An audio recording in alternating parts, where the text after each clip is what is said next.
Assalamualaikum warahmatullahi wabarakatuh. Waalaikumsalam warahmatullahi wabarakatuh. Selamat pagi semuanya. Pagi. Gimana kabar kalian hari ini? Baik. Apa ada temannya yang nggak masuk hari ini? Ada. Apa tuh? Apa dia tuh? Kita mobil. Oke, kita doakan semoga Mas Awan dapat diberikan kewarasan dan Oke, sebelum kita memulai pembelajaran pada hari ini, ada baiknya kita berdoa terlebih dahulu. Boleh ketua kelasnya dipimpin? Sebelum mulai pelajaran hari ini, selanjutnya kita mendapat kepercayaan dan masing-masing berdoa. Silakan. Sudah selesai. Terima kasih Pak Ketua Kelas. Sebelum kita masuk ke dalam materi inti kita, ada yang ingat nggak tentang materi kita yang sebelumnya? Saya Pak. Ya, materi apa Mas Niko? Pak. Iya Mas Nana. Sama ya Mas Niko ini ya. Pasar. Ya, betul pasar. Materinya pasar Mas Nana. Apa sih itu pasar Mas Nana? Pasar adalah tempat bertemunya penjual dan pembeli Pak. Betul, tepuk tangan buat pasar. Minggu lalu kita belajar pasar universal ya. Hari ini kita akan belajar tentang pasar persaingan sempurna dan tidak sempurna. Untuk tujuan pembelajaran pada kali ini, siswa diharapkan dapat memahami konsep pasar persaingan sempurna dan pasar tidak sempurna. Lalu yang kedua, siswa dapat mengidentifikasi ciri-ciri dari pasar persaingan sempurna, mau itu monopoli, oligopoli, dan monopolistik. Dan yang terakhir, siswa dapat menganalisis karakteristik berbagai jenis pasar dengan bekerja sama dalam kelompok kecil. Sebelum masuk ke materi kita, Bapak mau tanya nih, menurut kalian semua, apakah semua pasar memiliki tingkat persaingan yang sama? Iya. Mungkin ada yang mau, ada salah satu yang mau jawab, kenapa kok tidak? Ya, Jonathan.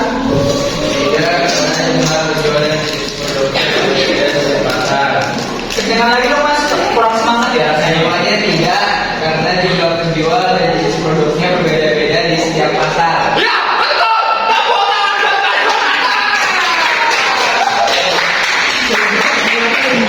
buat Oh, by the way, Pak Gue, buat kalian yang aktif hari ini, di akhir pembelajaran nanti, Bapak punya hadiah ya buat kalian ya. Siapa?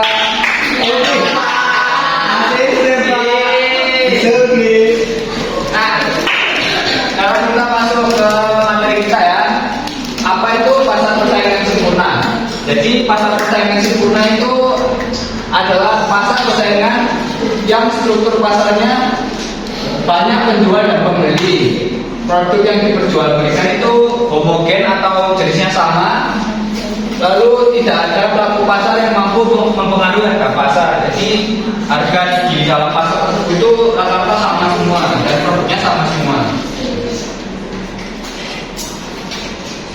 Nah, ini ada ciri-ciri pasar persaingan sempurna.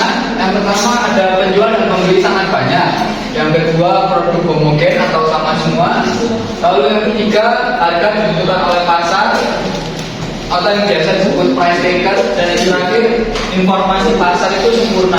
Jadi kalau misal kalian mau nanya harga di dalam pasar tersebut atau nanya kualitasnya itu rata-rata sama.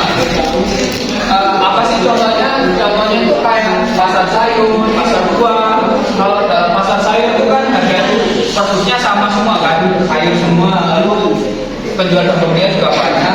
Untuk harga penjual pun nggak beda jauh kan, karena kualitasnya juga mirip-mirip.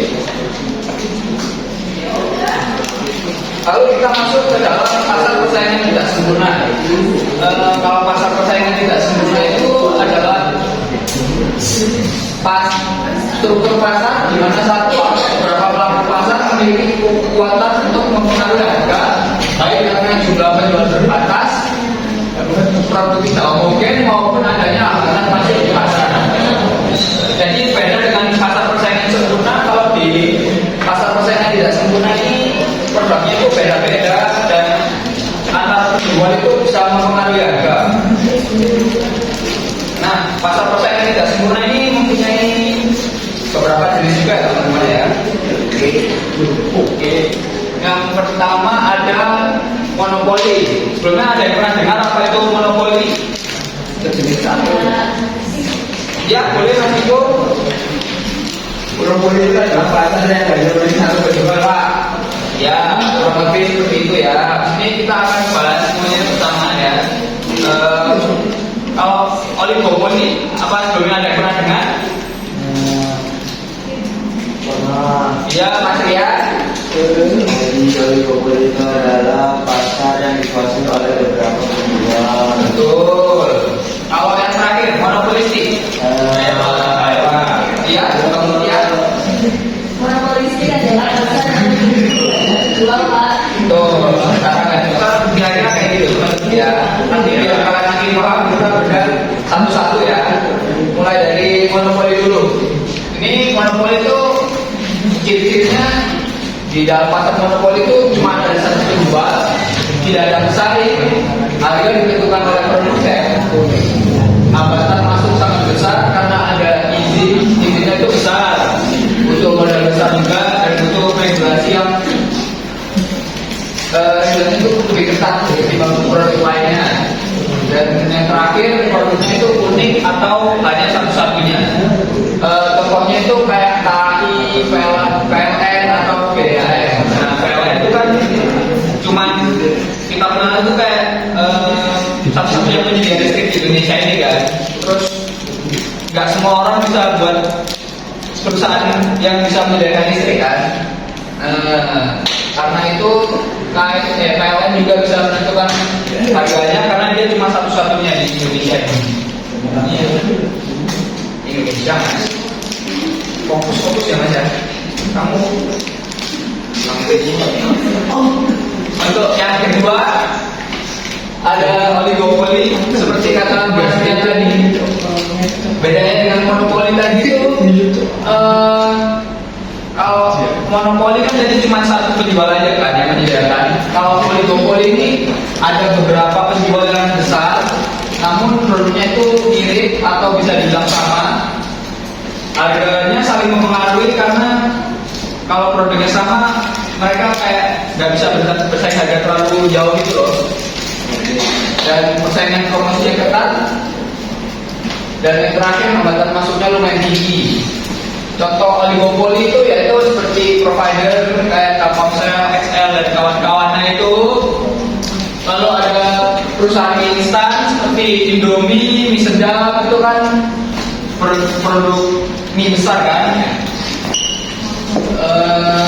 Dan ada perusahaan motor seperti Yamaha, Honda itu kan juga produknya mirip atau sama dan cuma beberapa penjual yang besar aja dan harganya juga nggak bisa terlalu jauh karena kalau misalnya Honda lebih murah jauh orang akan lebih memilih Honda semuanya kan. Dan yang terakhir ada monopolistik. Seperti yang dikatakan Mbak Mutia tadi, monopolistik ini ciri-cirinya banyak penjual di pasarnya, produknya itu mirip tapi beda merek. Lalu harga di tiap toko itu berbeda. Lalu promosi sangat berpengaruh pada monopolistik ini karena produknya sama aja kan, produk itu sama tapi beda merek. Jadi kayak mereka dekat dengan promosi itu lah. Lalu yang terakhir pembeli punya banyak pilihan. Nah biar kalian nggak bingung, contohnya itu kayak brand baju seperti Uniqlo, H&M itu kan produknya mirip kan, tapi kan harganya kan beda, harganya beda-beda antara Uniqlo atau H&M itu.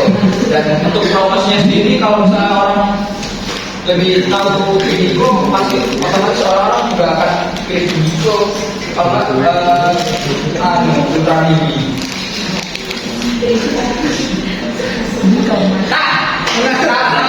Sudah Bapak jelaskan lagi ya.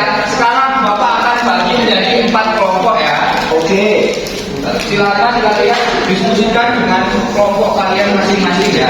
Jadi ini ada kelompok 1, 2, aku 1, 2, 3, 4. Nah, ini kalian 1. Kalian sudah ya. Yuk, yes. Kalian 3. Nah, kalian 4 ternyata ya.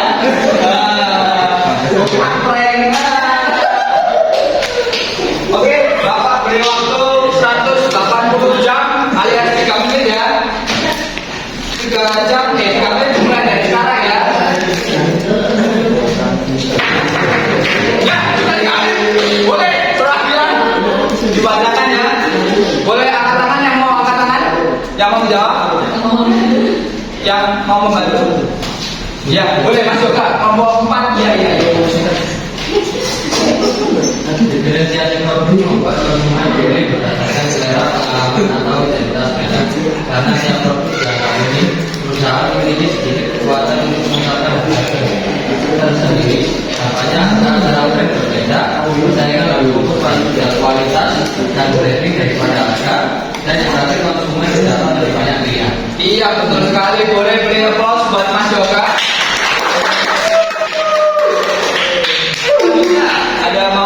Ada lagi yang mau jawab? Ya, boleh Pak Setia. Jadi untuk kelompok 2 itu yang pertama ada risiko monopoli. Yang pertama ada perusahaan bisa menaikkan harga. Yang kedua kualitas layanan dapat menurun. Yang ketiga inovasi lambat karena tidak ada tarif. Kemudian upaya pemerintah yang bisa dilakukan untuk mengatur harga seperti tarif industri. Kemudian mengawasi kualitas layanan melalui regulasi dan memberikan subsidi agar layanan tetap terjangkau. Oke, baik Prof. Boleh beri aplaus untuk Mbak Media ya. Oke, karena waktu kita terbatas, jadi untuk kali ini untuk cuma 2 kelompok aja ya perwakilannya ya. Untuk semua program kelompok boleh dikumpulkan RKPD-nya.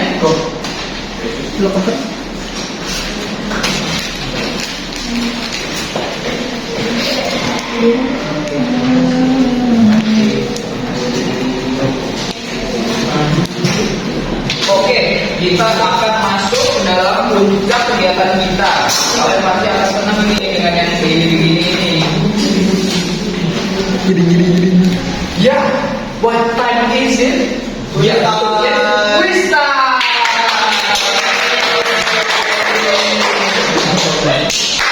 Boleh di-scan ya, ini ya, teman-teman ya, anak-anak.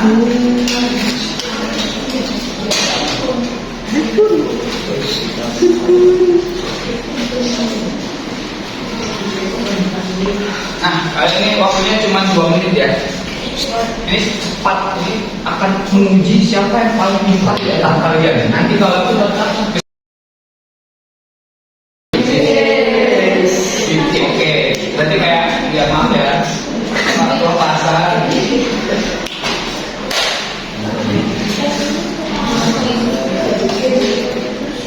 Angkanya tidak ada Pak.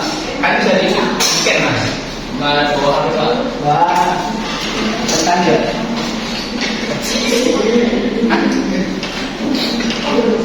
Belum. Udah kelihatan. Boleh aku bacakan aja mana mau angkanya? Boleh kalau mau 3. Makasih ya.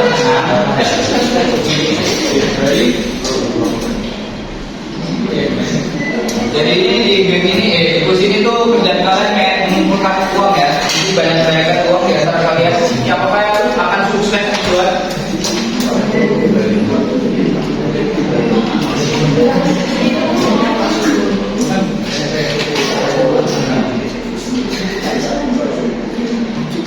Sudah semuanya? Oke, Bapak tunggu ya. Kalau sekarang sudah semuanya? Tidak.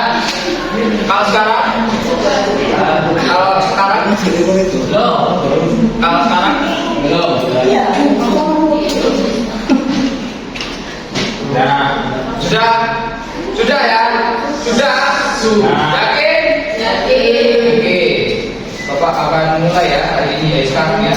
Oke. Dimulai dari sekarang ya teman-teman. 2 menit doang. Wow, Mbak Sabrina ini tangannya cepat ya. Ya, saya akan sukses dulu aja. Sudah dolar. Sudah dolar uang Mbak Sabrina lagi ya. Keep and do. Siapa yang keep and do?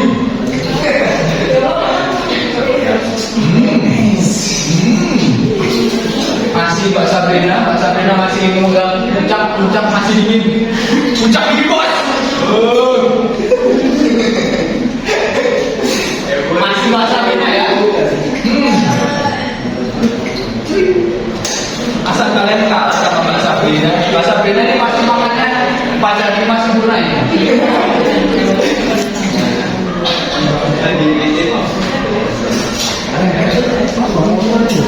Keep and you musuh Mbak Sabrina siapa? Keep and you itu. Masih keep and you. Mbak Sabrina tiga. Mbak Sabrina di posisi tiga. Oh, Mutia. Dengan dekat keep and you. And you siapa and you? Tuh, Sabrina lanjut lagi. Mbak Mutia ketinggalan lagi. Dan di atas masih keep and you. Siapa yang kira-kira punya ide ya? Pasal kita MU. Kalian pasti kesusahan ya jawab pertanyaannya karena itu pertanyaan bapak buat seperti coach like order thinking skill. Keep MU lagi bapak mau bilang bahasa beda bisa tapi MU itu kembali. Keep MU apa Keep MU berhasil mempertahankan kedudukannya. Keep MU dan Keep MU memenangkan.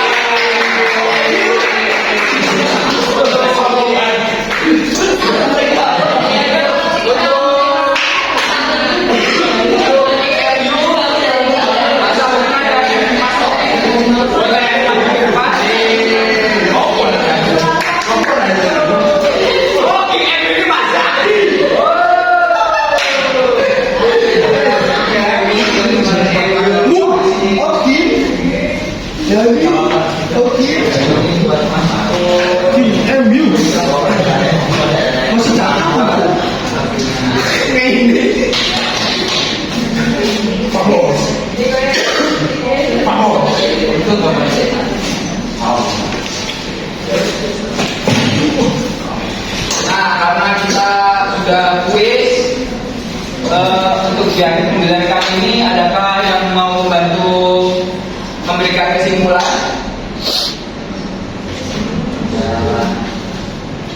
Oke, boleh Pak Rani. Kesimpulan pada pembelajaran hari ini, pasar itu merupakan tempat terjadinya transaksi antara penjual dan pembeli. Tingkat persaingan pasar berbeda-beda, mulai dari persaingan sempurna hingga pasar tidak sempurna seperti monopoli, oligopoli, dan juga monopolistik. Perbedaan tersebut itu mempengaruhi harga dan juga cara perusahaan. Oke, berikut buat Pak Rani ya. Secara garis besar kira-kira sudah benar, cuman biar kita makin dapat ya materinya ya. Jadi kesimpulannya tuh pasar tuh dapat dibagi menjadi persaingan sempurna dan persaingan tidak sempurna. Kalau pasar persaingan sempurna itu penjualnya banyak, kemudian oleh pasar. Lalu untuk pasar persaingan tidak sempurna itu ada monopoli, ada oligopoli, dan monopolistik. Kalau monopoli itu satu penjual menguasai pasar, namun hambatan masuknya besar. Kalau oligopoli itu bikin perusahaan besar dan saling mempengaruhi harga. Lalu untuk monopolistik itu penjualnya banyak, produk tapi berbeda merek. Dan struktur pasar mempengaruhi harga, persaingan dan pilihan konsumen.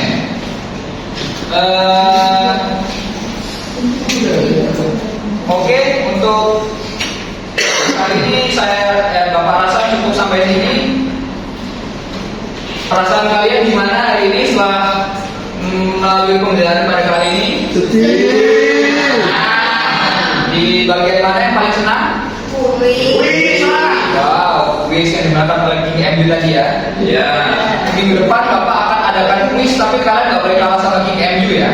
Ya, mungkin sampai ketemu lagi di minggu depan. Sekian dari saya. Wassalamualaikum warahmatullahi wabarakatuh.